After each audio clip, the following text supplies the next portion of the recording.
Hi, everybody. I'm Missi Matthews, and welcome to the Training Camp Wrap-Up Show presented by UPMC Health Plan. Craig Wolfley is joining me on desk. We just wrapped up a padded practice. It is family day here. The players get a day off, so let's go down to the field where Elandon Roberts is standing by. And Elandon, family day, Coach Tomlin said he wanted that last goal line drill to go towards the families, and I believe I heard defense won 5-2. Am I correct? Oh yeah. We took that 5-2. Take me through what this practice has been like, getting a chance to put the pads on yesterday. There were no pads after Friday Night Lights, and knowing you guys get a day off and you're getting closer and closer to a real game. Oh yeah, it's been real good being able to have the pass on. Coming together as a team. Obviously, with the pass on, it's be tempers flare. But that just bring the best out of all of us. I think we've been gelling real good as a team on all three units, offense, defense, and special teams, and we just got to keep grinding, man. Keep digging our feet in the ground, taking it one day at a time. What's the biggest thing you've seen in terms of this defense coming together and starting to take that next step during training camp? I think everybody mentality, the mentality of the team. It's a lot of grit, it's a lot of fight. Whatever it takes. I know we're not out here to, be an MMA team or nothing like that, but it just shows the grit of, a guy's like, hey, run it back, like, you got me, but let's see if you can do it twice, and and vice versa, and the offense from a standpoint when they're running the ball, they want to have our identity, what I'm saying, and stuff like that. Defensively, we want our identity going, and stuff like that, and when you get in that type of competition at a high level, temperatures flare, but it just shows you the care from the guys out there and the expectation and the standard of what we're trying to build towards. In terms of the chirping, it really feels like you and Patrick Queen on defense and then Najee and Jalen on offense. Are you guys the loudest? Is that fair to say? Say it one more time, sorry. The chirping in terms of, maybe getting the best of each other and that friendly competition, that being that you're on the same team. Is it fair to say that you and Patrick Queen and Jalen Warren and Najee Harris are the biggest trash talkers right now? Yeah, we going at it every day. Even when saying we going at it nonstop. If they get us in the drill and then we come back and get them, and then they get us, we come back and get them. Me and PQ, we roommates in the dorms, so it'll be like 11 o'clock at night, and I'll be in there. I go knock on his door, and I'll be like, I'm gonna knock the shit out of him tomorrow. And then PQ like, I bet, And then like last night, I'm laying down, and PQ like, hey man, tomorrow, man, I'm running through there. I'm setting the tone. I'm be the first one. Like we got that mentality, and I'm pretty sure Jalen and Najee doing the same thing. And man, one thing about Jalen and Najee, man, they work very hard. They set the tone for the offense, man. Them guys both are great leaders and stuff like that. And I'm excited to see them both ball out this year when the offense have the ball. What about Arthur Smith? I heard he likes to chime in a little bit too, maybe ruffle a little feathers on the defensive side of the ball. Oh yeah. Or be talking, Or's always been a hard nosed coach, man. He gonna talk a lot of stuff to you and stuff like that. But at the same time, I appreciate Hart because he tells us defensively what he's trying to do and why the why to like why he's doing this and doing that. So it's preparing us for other teams of knowing, okay, when they doing these certain plays, this is the why behind it. So it's very complimentary, you know what I'm saying? But yeah, most definitely, man, that grit, that emotion, and that toughness you see from the offense out there, you know what I'm saying? Or Arthur Smith is the head leader, all that.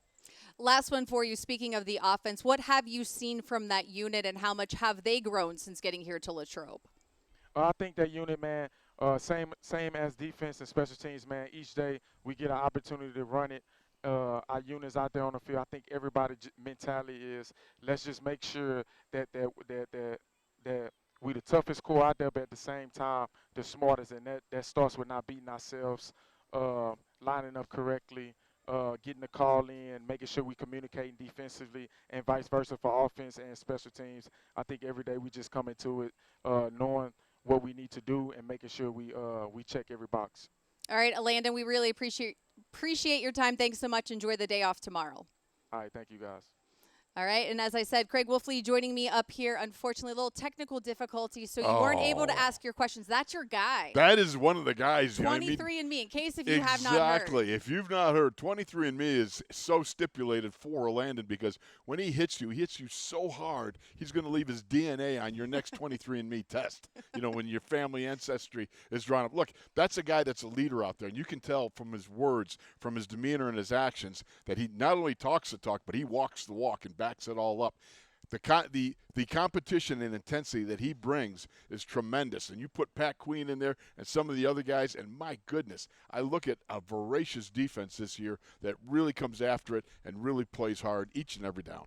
I just love how he was saying that him and Patrick Queen are at 11 o'clock at night not thinking about going to bed or watching a movie. It's, man, I can't wait to go after Najee and Jalen tomorrow. Exactly. And you've got Najee and Jalen up there probably going the same thing, going, yeah, those guys are going to bring it. We better bring it. And so it's wonderful to have that sort of chemistry where you can have that competition and that intensity at that higher rate, and yet it's all understood within the structure of teamwork and two units battling against each other. And at the end of the day, you come together, you put a hug on each other, and bury it until the next day. It was very hot today. The pads run, as we said, and Elandon was taking us through short yardage, goal line. What did you take away? What are your biggest takeaways from this Sunday practice? What I really loved was watching the multiple tight end sets, as usual, because I like leverage. I like big jumbo sets when you get goal line and short yardage and so forth. I love the I formation. I love watching the hammer lead the way up in the line of scrimmage. Nothing like a good fullback ISO. As my brother Ron, who was a former fullback, 10 years in the NFL, he likes to say, make fullbacks great again. We need some fullbacks. We need, that sort of hammer such as it was from a Jack Coletto and whoever else would line up there to lead options, lead ISOs, and it does a great job, I think, for Najee, because Najee has had a history at Alabama running behind a fullback. It's a good thing to have. And so I love the offense that I see so far. It's just in the infancy stages. They start unpeeling and unwrapping more and more, but we're going to see more throws over the middle and throws down the sideline and everything else. And there's Nick Herbig signing autographs. I have to say, this might be the largest weekend crowd that we've had up here at Latrobe. And for how hot it is, you got to give them credit. What have you seen from him and the outside linebackers since Marcus Golden has come along? Well, the Junkyard Dog is very much appreciated Your guy to be in there. too. They're Love all your that guys, guy. right? Marcus is, you just come to love these guys. He brings it hard. He brings it heavy each and every play.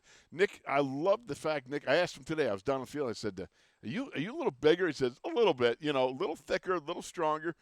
Didn't take away by putting on like 30 pounds, nothing like that.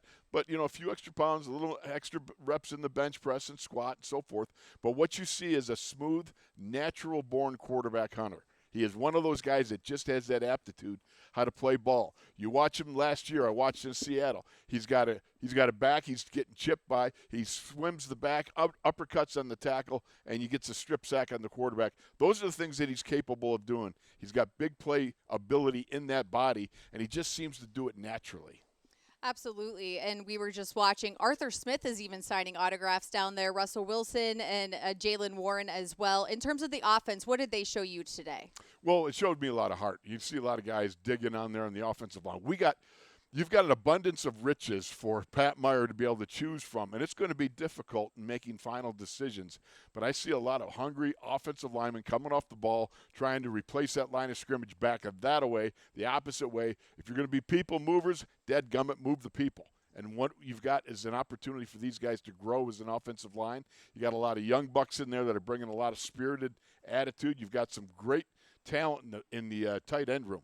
The tight end room is just really, I think, one of those rooms that there's a lot of stuff that can come out of that. And certainly, out of the quarterbacks, Justin Fields has been a guy that he has shown me more than I anticipated first coming up here. I thought we'd see a lot of Russell Wilson. Obviously, have not seen him, but he has made the most out of those QB1 reps he's been getting. And I like the fact that he's addressing all the guys and saying, you know what, I'm looking forward to the game. I'm glad I got these QB1 reps because you got to hear my voice. They got to hear me in the huddle because each quarterback has that own certain pace and pacing during a game, and you got to know your quarterback's voice. Two things I learned when I first got here. Number one, know your quarterback's voice. You got to know who it is. And number two, keep your head on a swivel because you never know where the next hit's coming from. Absolutely. And going back to the tight ends, as you said, they each have a different skill set that makes it unique when you're able to utilize them at the same time. And it just really feels like Pat Fryermuth has become a favorite target, not just for Russell Wilson, which we saw in the offseason, OTAs and minicamp, but now with Justin Fields as well. No question about it. One of the things that you enjoy is the fact they seem to be getting on that same page where, like Heath Miller, remember Heath? He'd be out there and he'd Do I remember Heath? Yeah, I'm sorry. Come on, Wolf. Well, you know what? That's one of those stupid self questions I ask myself. The point being is, you got Heath, and he would find the first down sticks, and Ben would find him. It was just one of those things where they knew if things broke down and you got scramble going on, where he's going to be. And the same sort of like mentality where your quarterback knows where you're going to be, and you build that trust so that you have that ability to be able to, in the midst of all chaos breaking loose, that you're able to find your key receiver, in this case being a tight end or whatever. But look for a lot of more targets to go towards, I think, Pat Fryermuth this year. I think the tight end room overall too. All right, we had Friday Night Lights. It was physical. They had the day, I don't want to say off yesterday, but they were in pads. It was raining. Practice was a little wonky. Today, ending it in pads, going into that day off. How big is that for them as they hit this next stretch? The last stretch, really, it feels like, of training camp. Absolutely. I can remember 44 years ago as a rookie when I checked in here. Think about that. That's before you were born and probably three-quarters of our people listening here. But before I checked in here, and, all I could think about was that first game as a rookie. New York Giants at the Meadowlands. Gadzooks, I look forward to that. It was so exciting. And for the vets, it's that day off before they start pointing towards the game. But believe you me, all these rookies have been pointing to this game for a while. That excitement of taking that first NFL caliber snap in an NFL stadium is really something that you just cannot wait for. And besides back then being the fact that we had no air conditioning, horsehair stuffed mattresses, we're looking forward to the hotel with air conditioning. Not that you're complaining. Not that I'm complaining. Not You're at all. You're not still bitter. Never, 44 never. years later. Just a mere 44 years. All right. Well, our thanks to Elandon. Our thanks to Wolf for joining us here today. Look at Fredo signing some autographs, too, the Steelers tight ends coach. You'd love to see it. Players are off tomorrow, but we will be back here on Tuesday. Practice is at 10:30, and so we'll be training camp live. Have a great day off to everybody. We'll see you then.